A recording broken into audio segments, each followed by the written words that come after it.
एक व्यक्ति को रास्ते में यमराज मिल गए। वह व्यक्ति उन्हें पहचान नहीं सका। यमराज ने पीने के लिए व्यक्ति से पानी मांगा। उस व्यक्ति ने बिना कोई प्रश्न किए झट से अपनी थैली से पानी निकाला और उन्हें दे दिया। वृद्ध ने कृतज्ञ होकर जल पिया और फिर कहा, वत्स, मैं यमराज हूं। आज तुम्हारी आयु पूरी हो चुकी है और मैं तुम्हारे प्राण हरने आया हूं। यह सुनकर व्यक्ति का चेहरा सफेद पड़ गया। हृदय कांप उठा। डर के मारे उसके पांव लड़खड़ा गए। लेकिन यमराज बोले, डरो नहीं, क्योंकि तुमने मेरी प्यास बुझाई है। अतः मैं तुम्हें एक विशेष अवसर देना चाहता हूं, तुम्हारी किस्मत बदलने का मौका। उन्होंने एक डायरी उसके हाथ में थमाई और कहा, इस डायरी में जो तुम लिखोगे वही सच हो जाएगा।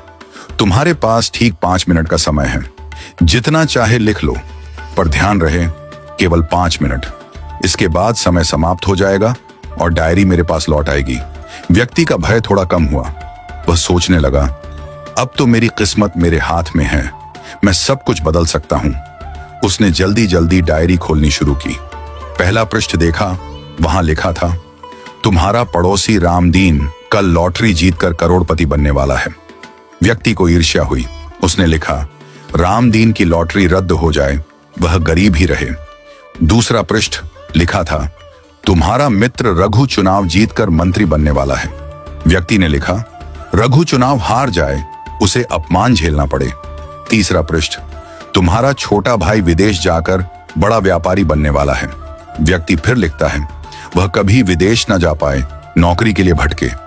इस प्रकार वह एक एक कर पृष्ठ पलटता रहा और हर पन्ने पर दूसरों की खुशियां मिटाने लगा। उसका मन ईर्ष्या और द्वेष से भर गया था। अंत में उसने डायरी का अंतिम पृष्ठ खोला। यह उसका अपना पृष्ठ था, जहां लिखा था, अब तुम अपने जीवन का भविष्य तय कर सकते हो।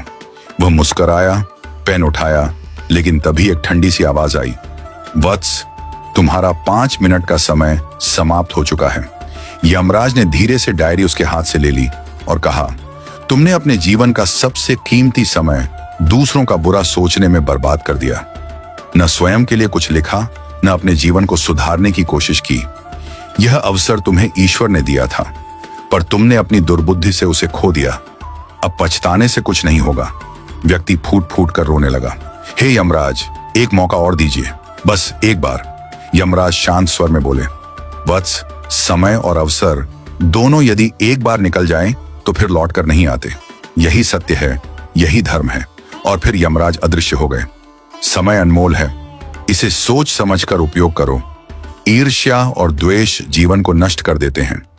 यदि ईश्वर तुम्हें कोई शक्ति या अवसर देता है, तो उसका उपयोग अपने और दूसरों के कल्याण के लिए करो। दूसरों का बुरा चाहने से तुम्हारा भला नहीं होता। जो व्यक्ति अपने भाग्य को सुधारने की जगह दूसरों को गिराने में समय लगाता है, वह अंत में अपने हाथों अपनी ही हार लिख देता है। सच्चा मनुष्य वह है जो अवसर मिलते ही प्रकाश की ओर बढ़े, न कि अंधकार में दूसरों को ढकेलने लगे।